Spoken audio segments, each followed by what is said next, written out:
찬양팀의 선곡이 정말 센스가 있다라는 것을 느끼는데요. 18절 보시면 너희 마음의 눈을 밝히사라고 했지 않습니까? 우리 아까 찬양팀 첫 번째 곡 실로암 한번 가사를 띄워주실 수 있겠습니까? 실로암이 뭐죠? 누가 실로암에서 고침받았죠? 나면서부터 소경된 자가 실로암에서 고침받았죠. 가사를 보면 1절부터 보시면 어두운 밤에 캄캄한 밤에 새벽을 찾아 떠난다. 이게 진짜 밤이라는 것이 아니라 시적인 은유잖아요. 내 눈이 가리워져 있다. 종이 울리고 닭이 울어도 날이 새도 내 눈에는 오직 밤이었다. 영혼의 눈이 감겨 있다는 거예요. 그랬더니 이제 오주여 당신께 감사하리라. 실로암. 나면서부터 소경된 자가 실로암에서 눈을 씻고 눈이 떠졌잖아요. 오늘 우리가 살펴보는 말씀에 너희 마음의 눈을 밝히사라고 말씀하고 있어요. 그래서 이 말씀과 이렇게 참 연관, 제가 선곡한 게 아닌데요. 아닙니다. 그래서 참 감사하다 이런 생각을 하게 됩니다. 우리 영혼의 마음에 그 눈이 밝아져서 이 사도 바울이 기도하고 있는 부르심의 소망, 그것을 보게 하시고 또 기업의 영광의 풍성함이 어떠한지도 알게 하시고 또 우리에게 베푸신 지극히 능력의 크심이 얼마나 크신지를 아는 그 은혜가 있기를 원합니다. 이 실로암이란 찬양 가사를 우리가 경험해보지 못한 사람이 보면 왜 갑자기 밤 얘기를 하고 종이 울리고 닭이 우나 이런 생각을 하기 쉬운데, 그런 영적인 의미, 그 기쁨, 영적인 눈이 띄어졌을 때에 오 주여 당신께 감사하리라. 실로암 내게 주셨습니다. 실로암이 나의 것이 되는 그 간증이죠. 그 간증을 찬양 가사로 녹여낸 것 아닙니까? 그래서 오늘 말씀과 참 맞다라는 생각을 하게 됩니다. 네, 우리 통역하는 큰 아이가 애드립 하지 말라 그랬는데 애드립이 너무 길어가지고 시작하겠습니다. 에베소서 강의의 6번째 시간입니다. 오늘은 기업의 영광의 풍성함을 알게 하소서라는 제목으로 하나님 말씀을 나누도록 하겠습니다. 기업의 영광의 풍성함을 알게 하소서. 많은 신자들이 좋은 설교와 교리, 건전한 교리만 잘 전해진다면 그걸로 된다라고 생각하는 신자들이 많이 있습니다. 물론 견실한 설교 그리고 좋은 교리를 가르치는 것은 굉장히 중요합니다. 목회자가 그것에 심혈을 기울여서 성도들에게 나눠야 하는 부분이 분명한 사실이죠. 그러나 이 진리와 교리를 전하는 것만큼 중요한 것이 있는데 그것이 무엇일까요? 그것은 바로 기도입니다. 기도예요. 지속적으로 진리를 받고도 거의 또는 전혀 기도하지 않는 교회나 신자가 있다면 그가 받은 진리와 교리가 그의 영혼에, 그의 삶에서 실제적으로 또 참되게 역사하겠습니까? 아니죠. 역사하지 않습니다. 결코 그렇지 않습니다. 에베소서 1장이 이 사실을 우리에게 보여주고 있죠. 사도 바울은 참된 진리와 교리를 성도들에게 말해줍니다. 성부 하나님의 택하심, 이제 나와야 되는데 성자 하나님의 죄사함, 성령 하나님의 인침, 이 세 가지 확실한 교리, 성도가 받은 신령한 복, 이것을 다 가르쳐 주었습니다. 이미 받았다라고 가르쳤습니다. 그런데 그 가르침, 너희가 이 진리를 너희 것으로 이미 받았느니라 하는 이 가르침이 성도들 한 사람 한 사람의 심령의 확신으로 다가오기 위해서 무엇이 필요하다고요? 기도가 필요하다는 것입니다. 그래서 지금 사도 바울이 기도하고 있는 것이죠. 우리가 지금 읽은 본문이 성도들을 위한 사도 바울의 기도이지 않습니까? 말씀은 기도로 확증되는 겁니다. 전파된 진리와 교리는 기도로 내 것이 되는 것이고 내 삶에서 역사하게 되는 거예요. 그것이 에베소서 1장의 그 흐름이 우리에게 말해주는 것입니다. 하나님의 말씀을 듣고 그것의 은혜를 받았느냐? 그러면 기도로 나의 것, 진정 나의 것으로 삼아라 라는 것입니다. 사도 바울이 우리에게 성도를 위해서 기도하고 있는 모습 통해서 이 기도를 너의 기도로 삼아라 라고 말씀해 주시는 것이죠. 기도는 각자의 몫이에요. 그래서 여러분 기도하셔야 됩니다. 받은 말씀이 있다면 그 말씀을 가지고 조용히 홀로 기도하는 시간을 가지셔야 할 것입니다. 우리가 계속해서 바울의 기도를 지난주부터 살펴보고 있습니다.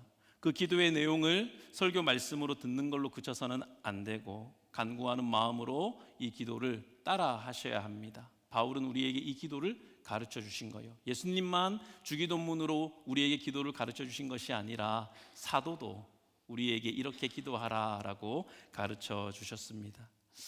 오늘은 성도 안에서 그 기업의 영광의 풍성함이 무엇인지 알게 해달라고 기도했던 사도 바울의 기도를 살펴보고 그 기도를 나의 것으로 삼는 시간 될 수 있기를 바랍니다. 기업은 무엇일까요? 19절에서 말씀하고 있는 이 기업이 어떤 의미일까요? 성경에서 기업이라는 단어는 상속, 유산, 소유를 의미합니다. 신명기 32장 9절을 보면 이런 말씀이 있습니다. 여호와의 기업은 이스라엘 자손이니라. 여호와의 기업은 이스라엘 자손이니라. 여기서는 하나님께서 이스라엘을 당신의 기업으로 삼으셨다라고 말씀하고 있습니다. 이것은 에베소서 1장 11절에 있는 말씀과 일치하죠. 여러분 성경 1장 11절 보시면 모든 일을 그의 뜻의 결정대로 일하시는 이의 계획을 따라 우리가 예정을 입어 그 안에서 기업이 되었으니. 그렇죠? 여기서도 신자 또는 교회가 하나님의 기업이다라고 말하고 있습니다. 하지만 오늘 본문 19절에서 말하고 있는 이 기업의 영광의 풍성은 그런 의미가 아닙니다. 정반대의 의미를 가지고 있어요. 신자나 공동체가 하나님께로부터 받은 그 기업을 의미하는 거예요.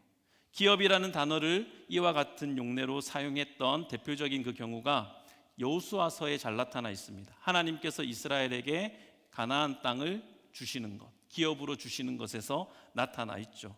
여호수아 13장 7절에는 이렇게 말씀합니다. 이제 이 땅을 이스라엘의 12지파에게 기업으로 나누어 주라. 땅을 차지하는 이 여호수아 말씀에서 하나님의 백성들이 하나님께 가나안 땅을 기업으로 받았습니다.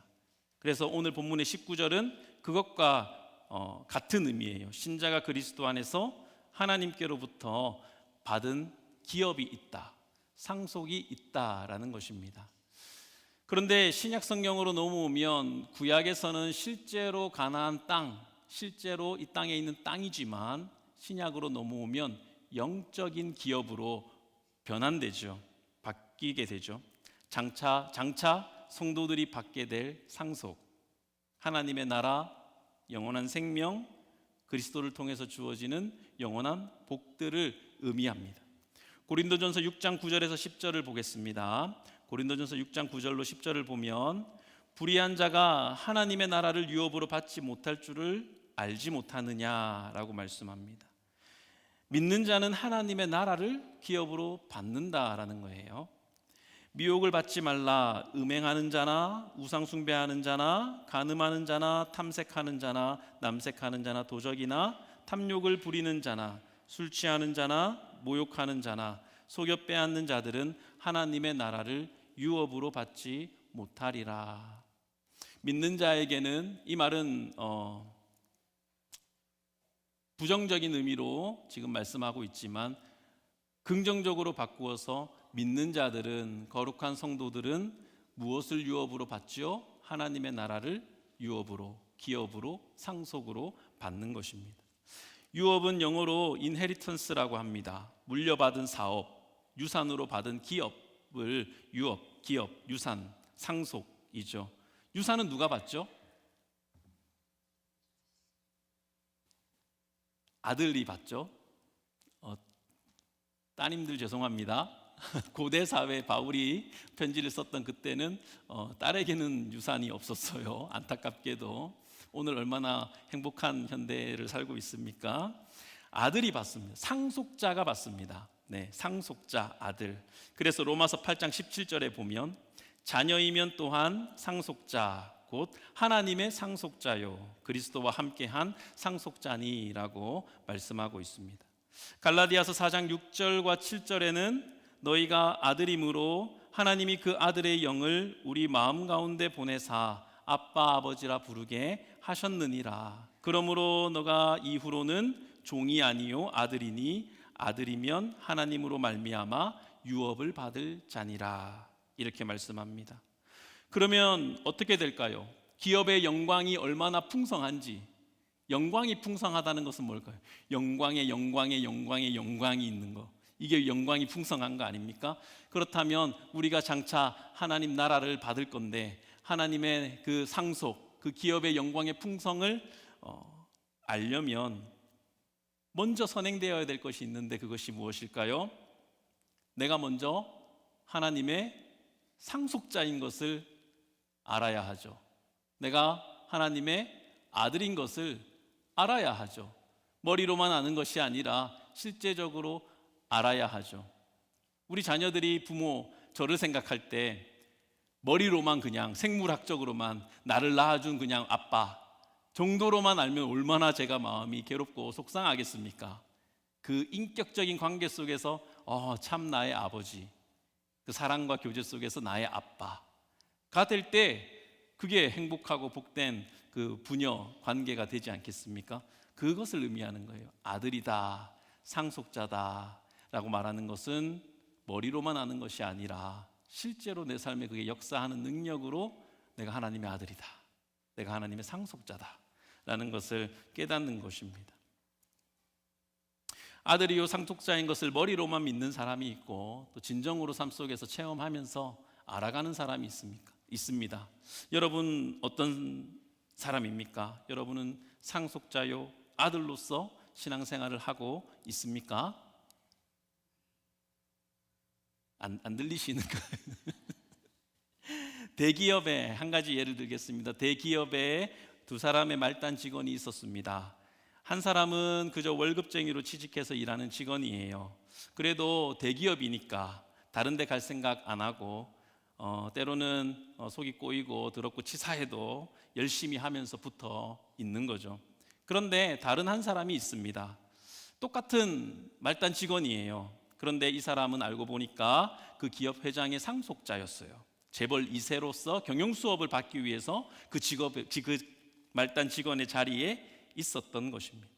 겉으로 보기엔 똑같은 말단 직원인데 그래서 가장 허드렛 일을 하고 있지만 한 사람은 그냥 직원으로서, 그런데 다른 한 사람은 그 기업이 장차 자기의 것이라는 꿈과 미래를 가진 사람으로 있다라는 것입니다.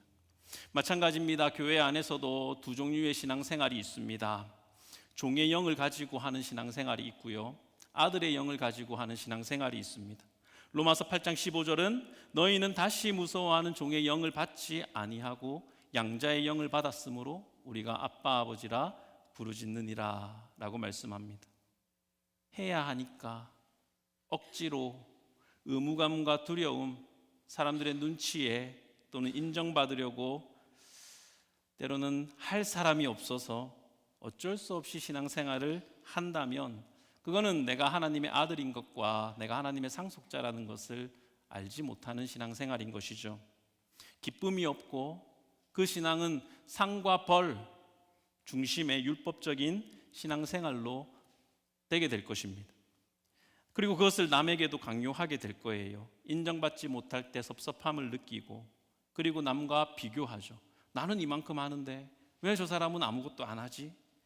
그 안에 시기와 허영과 다툼이 있죠. 사도 바울이 그것을 경계하지 않습니까? 내가 잘하면 교만해지고 반대로 내가 못하거나 인정받지 못하면 한없이 풀이 죽고 쪼그라드는 그런 신앙생활을 하게 됩니다. 종의 영을 가질 때, 벗지 못할 때 그렇습니다. 종에게는 상속이 없기 때문에 그렇습니다. 상속될 것이 없기 때문에 그렇습니다. 종의 영을 다시 받지 아니했다라고 사도 바울이 이야기해요. 아들의 영을 받았다라고 이야기합니다. 아들도 차남, 셋째, 넷째가 아니라 히브리서에 보면 하나님의 총회는 어떤 총회라고요? 장자들의 총회. 다 장남이에요. 다 장남. 논리적으로 맞지 않은데 하나님의 총회는 장자들의 총회다라고 말씀합니다. 아들의 영을 가진 상속자라는 사실을 가진 그런 신자들의 신앙생활은 그러면 어떨까요? 반대로 어떻겠습니까? 모든 것이 다 내 거예요. 모든 것이 다 내 일입니다. 내가 받을 기업이라고 생각하죠. 장래에 받을 기업의 영광을 생각할 때 지금 내가 속해 있는 가정과 교회와 공동체를 아무 이름 없이 빚도 없이 섬겨도 기쁨과 감사로 섬길 수가 있습니다. 장차 받을 기업의 영광이 풍성한 것을 하나님의 아들인 내가 알고 있기 때문에 그렇습니다. 내 유업이기에 내 상속이기 때문에 즐거워하며 자원하는 마음으로 내게 주신 은사를 따라서 기쁘게 섬기죠. 이를 통해서 인정받기보다는 그 일을 통해서 형제 자매의 좋은 관계를 맺어가며 즐거워하는 신앙생활을 하게 됩니다. 함께 웃고 함께 울 수 있습니다. 하나님의 교회를 내 집처럼, 자기 집처럼 여기고, 내가 잘하면 겸손히 하나님께 영광 돌리고, 때로 내가 못하면 담대하게 십자가로 나아가서 회개하고 다시 시작하는 그런 자유로운 기쁨의 신앙생활을 하게 되는 것이 아들의 영을 받은 신앙생활인 것이죠. 여러분 어떤 신앙생활 하고 있습니까? 진지하게 한번 자신을 돌아보고 물어보시기를 바랍니다. 왕자와 거지라는 소설이 있죠. 우연히 왕자 에드워드가 거지 톰과 옷을 바꿔 입게 됩니다. 거지 옷을 입은 왕자를 사람들이 아무도 왕자로 알아주지 않아요. 정당한 유업과 권리를 누리지 못하고 거의 상실하게 됩니다. 천신만고 끝에 대관식 자리에서 자신이 왕자인 것을 극적으로 증명하게 되죠. 그리고 왕국의 유산을 물려받게 됩니다. 하나님의 아들이라는 사실, 내가 하나님의 상속자라는 사실을 경험하지 못하면, 마음속에 깨닫지 못하면, 많이 말을 들어도 실제로 알지 못하면 하나님의 기업이 무엇인지 알 수 없죠. 모르게 됩니다. 기업의 영광이 어떠한지 보지 못하게 되죠.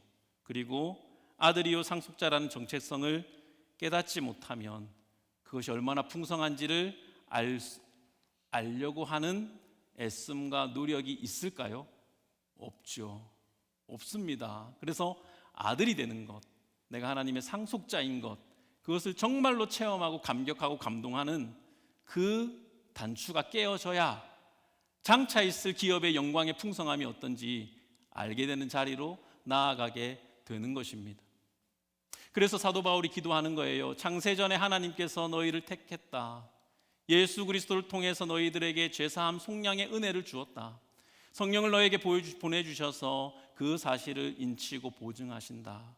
그것을 머리로만 아니라 그냥 듣고 넘어가고 내 삶 속에서 역사하지 못하는 능력 없는 것이 아니라 실제로 역사하는 능력으로 나타나도록 내가 너희를 위해서 기도하노라. 이것이 우리가 읽은 기도의 바울의 참 마음이고 참 뜻인 것이죠. 그래서 우리가 이 기도를 내 기도로 삼고 기도하자라고 하는 것입니다. 이것을 깨닫는 것이 정말로 신앙생활에 중요하기 때문에 그렇습니다. 기업의 영광의 풍성함이 무엇일까요? 제가 성경을 많이 찾아봤습니다. 성경의 많은 부분에 기업의 영광이 무엇인지를 말해주고 있어요. 그런데 안타깝게도 시원하지가 않아요. 그 내용이 여러분도 들으면 시원하지 않을 겁니다. 기업에 대해서 이렇게 이야기합니다. 영적인 실체다. 하늘의 기업이다. 하나님의 나라다. 영생이다. 하나님 자신. 이렇게 여러 모양으로 우리가 받을 그 기업을 이야기를 합니다. 그런데 이것이 실제 내 마음에 확 와닿게 구체적으로 무엇인지 성경이 잘 말해주지 않아요. 저는 좀 아쉬운 거예요. 요한계시록 7장 9절에 보면 이런 말씀이 있습니다. 하나님의 나라가 어떤지를 보여줘요. 각 나라와 족속과 백성과 방언에서 아무도 능히 셀 수 없는 큰 무리가 나와 흰 옷을 입고 손에 종려가지를 들고 보좌 앞 어린 양 앞에서 서서 큰 소리로 외쳐 이르되 구원하심이 보좌에 앉으신 우리 하나님과 어린 양께 있도다. 제가 가장 좋아하는 비전이라는 찬양의 모티브 가사가 되기도 하지만 사실 이런 영광스러운 모습이 구체적으로 어떤 것인지 막연하게 느껴지기가 쉽습니다. 그렇지 않을까요? 현실감 있게 피부에 확 와닿는 그런 영광스러움으로 경험되어지거나 느껴지지가 않는다는 거예요. 빌립보서 3장 21절에는 우리의 낮은 몸을 자기 영광의 몸의 형체와 같이 변하게 하시리라. 육체의 부활을 이야기하고 있어요. 그런데 그 영광스러운 몸이 실제로 어떻게 영광스러운 몸인지 확 와닿지가 않잖아요. 그렇지 않습니까? 그저 썩지 않고 병들지 않는 몸일 거야, 이 정도로만 우리가 추측하고 알고 있습니다. 우리는 그의 약속하는 대로 의가 거하는 새하늘과 새 땅을 바라보도다. 새하늘과 새 땅이 과연 어떤 하늘이고 어떤 땅인지, 우리가 참으면 그와 함께 왕노릇 할 것이요 그들이 세세토록 왕노릇 하리로다. 이 말씀에서 우리가 왕노릇을 한다는데 어떤 왕노릇을 한다는 것인지 알다가도 모를 노릇이지 않습니까? 실제적으로 와닿지가 않아요. 가봐야, 그때 가봐야 정확하게 아는 것입니다. 현재는 다 알 수 없고 성경에서도 똑부러지게 얘기해 주지 않아요. 하나님의 상속, 그 기업이 어떠한 것인지. 그래서 사도 바울도 고린도전서 13장 12절에 우리의 답답함을 대변해 놓았습니다. 우리가 지금은 거울을 보는 것 같이 희미하게 보지만, 사도 바울이 살았던 그 시대는 거울이 희미했어요. 청동 거울을 썼기 때문에 뚜렷하게 오늘날처럼 보이지 않는 그런 거울이었습니다. 우리가 지금은 거울을 보는 것 같이 희미하게 보지만 그때 가서는 얼굴과 얼굴을 맞대고 볼 것이며, 지금은 내가 부분적으로 알지만 그때에는 하나님이 나를 아신 것처럼 내가 완전하게 알게 될 것이다 라고 말씀하고 있습니다. 그렇다니까 그런 줄은 알지만 좀 답답하지 않습니까? 정말 기업이 어떤 것인지를 재벌 2세가 자기 아버지의 회사 건물을 보면서 저게 내 거다 하는 것처럼 안다면 우리가 그 하늘 기업의 영광의 풍성을 놓치겠습니까? 철저하게 붙잡고 그 길로 달려가겠죠. 그런데 우리 성도들, 저를 포함해서 우리의 삶이 과연 그 장차 있을 기업의 영광의 풍성함을 쫓아가는 삶이냐, 아니면 에서와 같이 팥죽 한 그릇에 그 영적인 복을 파는 삶을 살아가진 않는가? 왜요? 그 기업이 어떤 것인지 확실하게 똑부러지게 경험되지 않으니까. 그렇지 않겠습니까? 이 지점에서 우리에게 필요한 것, 성령님의 역사가 필요합니다. 우리 심령 속에서 성령 하나님의 역사가 필요해요. 성령의 인침, 그것이 다시 일어나야 되는 것이죠. 기업의 영광의 풍성이라고 했어요. 은혜가 풍성한 하나님은 이라는 찬송가 있지 않습니까? 우리는 언제 은혜의 풍성을 경험하게 되나요? 여러분, 언제 은혜의 풍성을 경험하셨습니까? 성령의 뜨거운 불길로서 오늘도 충만케 하소서. 풍성은 곧 충만이죠. 충만은 성령의 충만인 것입니다. 성령의 충만을 사모하셔야 돼요. 내 마음이 성령으로 충만해지기를, 성령으로 가득해지기를, 성령님 내 마음에 가득해지십시오. 성령으로 충만할 때 우리는 이 느낌이 있어요. 성령으로 충만할 때 어떤 사람은 이렇다, 어떤 사람 또 저렇다 이렇게 얘기하는데, 모든 사람에게 정말 성령으로 충만하다면 공통점 하나 있는데, 그것이 뭐냐면 나에겐 아무런 부족함이 없다, 이 마음이 있어요. 예. 자기의 어떤 성격, 개성, 어떤 특징, 교회의 어떤 문화에 따라서 성령 충만이 여러 다른 모습으로 표현되는데, 그게 다 달라도 딱 한 가지 모두에게 공통점이 하나 있다면, 성령으로 충만해지면 그 사람 마음에 아무것도 나는 부족한 게 없어요 라는 확실한 확신과 고백을 하게 됩니다. 아무 부족한 것이 없는 상태, 그러니까 충만이죠. 충만, 가득해지는 것. 성령님이 내게 임하실 때 하나님의 사랑받는 자녀라는 사실을 확실하게 느끼게 되고, 그러면 아무 부족을 느끼지 못하는 상태가 되는 거예요. 충만함 그 자체가 되는 것, 상황과 환경의 변화로 되는 것이 아니라 나에게 모든 것이 다 주어졌다는 그 확신, 그 가운데 꽉 찬 찬송이 넘쳐나는 경험. 운전하면서 길을 가는데 길이 막히면 내가 이 충만한 감정, 하나님이 함께 하신다는 이 충만한 감정을 더 느낄 수 있으니까 혼자서 차 안에서 좋고, 길이 뚫리면 교회에 빨리 가서 기도하고 찬양하고, 그래서 또 좋고, 이래도 좋고 저래도 좋고, 이래도 충만하고 저래도 충만한 상태.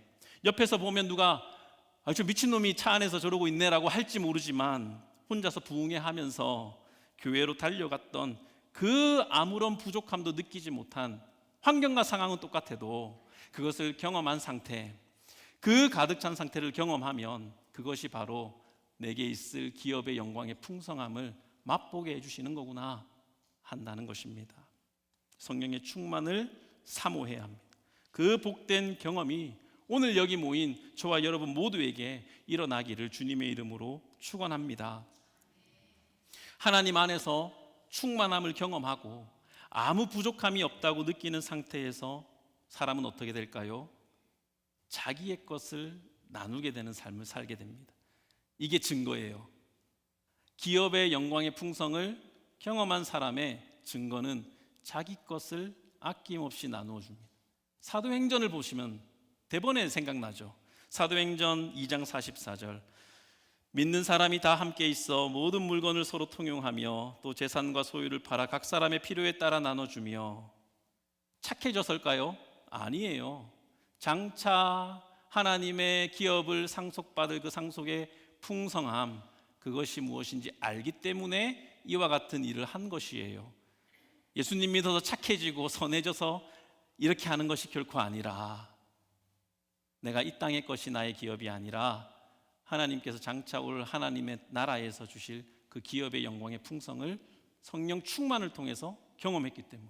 사도행전 이전에 2장에 오순절 성령 강림이 있지 않습니까? 성령으로 충만한 이들이, 성령의 충만함을 경험한 이들이 하나님의 기업의 영광의 풍성을 깨달은 증거로서 삶에서 나타내 보인 모습이, 믿는 사람이 다 함께 있어 모든 물건을 서로 통용하고 또 재산과 소유를 팔아 각 사람의 필요를 따라 나눠주며 날마다 마음을 같이하여 성전에 모이기를 힘쓰고 집에서 떡을 떼며 기쁨과 순전한 마음으로 음식을 먹고 하나님을 찬미하며 또 온 백성에게 칭송을 받으니 주께서 구원받는 사람을 날마다 더하게 하시니라. 이렇게 되는 겁니다.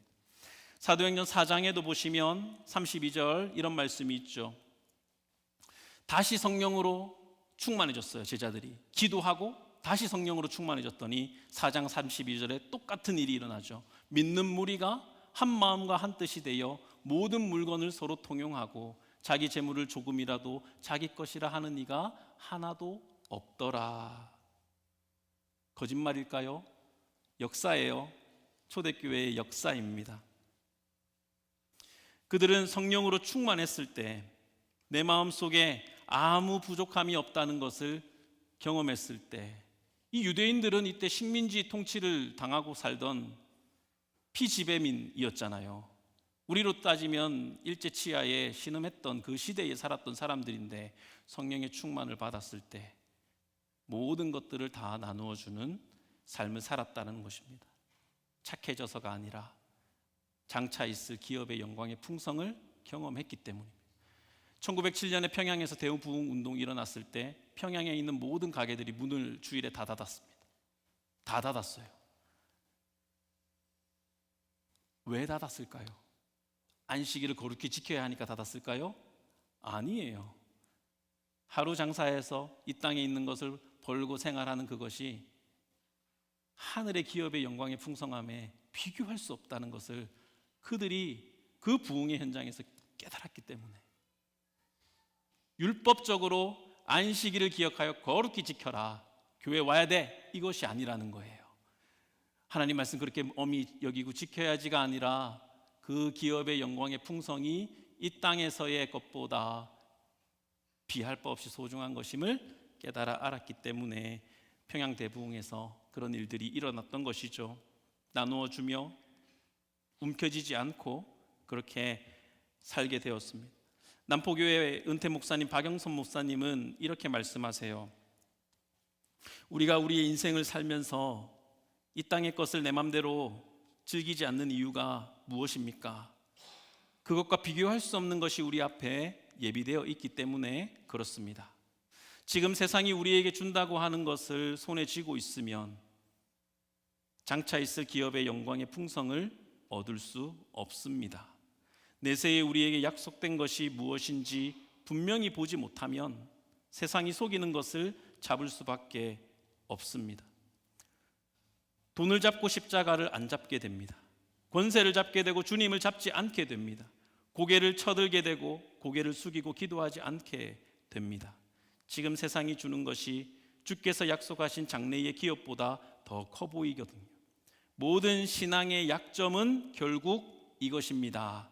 우리가 누구며 어떤 영광의 자리에 부름받았는지를 놓치는 것이 모든 신앙의 약점이요 걸림입니다 라고 목사님 말씀하셨습니다. 그가 우리가 이번 한 주간 동안에 살펴본 에서죠. 에서의 모습 아닙니까? 팥죽 한 그릇이라는 현실에 장자권이라는 그 영적인 영광을 홀랑 다 팔아버렸어요. 에서는 그 영적인 영광을 비현실이라고 생각했습니다. 그리고 나에게 있는 현실, 팥죽, 그것을 더 소중하게 생각을 했습니다. 사도 바울은 우리에게 그러지 말라고, 성도 안에서 그 기업의 영광의 풍성함을 알기를 원하노라. 영광의 영광, 그 풍성을 알기를 원하노라. 그 충만을 알기 원하노라 기도합니다. 이 기도가 진정 우리의 기도가 된다면 이 성경에 있는 모든 말씀들, 초대교회의 성도들이 행했던 일들이 과연 이게 가능해? 어떻게 자기 것을 다 내놓지? 이것을 믿게 될 거예요. 믿음으로 확신하게 될 것입니다. 말씀을 맺겠습니다. 나의 영원하신 기업 생명보다 귀하다. 우리가 예배 시작하면서 불렀죠. 이 찬송시를 쓴 페니 크로스비는 태어난 지 6주 만에 시력을 상실하고 평생 맹인으로 살게 됩니다. 하지만 바울의 기도에서와 같이 그녀는 육신의 눈은 멀었지만 마음의 눈이 밝아져서 하늘에 속한 영원한 기업이 내 생명보다 귀합니다 라고 고백하는 찬송 가사를 작사했습니다. 주께로 가까이 주께로 가오니 나의 갈 길 다가도록 나와 동행하소서. 그녀는 매일매일 성령으로 충만하기를 갈망했고 또한 그것을 누렸습니다. 성령으로 충만할 때마다 지금 나의 삶보다 장차 있을 하나님의 기업의 그 영광의 풍성을 경험하게 되는 것이죠. 나의 영원하신 기업, 하나님이 내 생명보다 귀합니다 라고 고백했습니다. 우리도 그와 같이 고백하는 신앙생활을 하게 해달라고. 다음 주일은 교회력으로 성령 강림 주일이에요. 성령님 내게 오십시오. 성령님 내게 오셔서 충만하게 임해 주십시오. 그렇게 기도하고 응답받는 한 주간의 삶이 될 수 있기를 주님의 이름으로 축원합니다.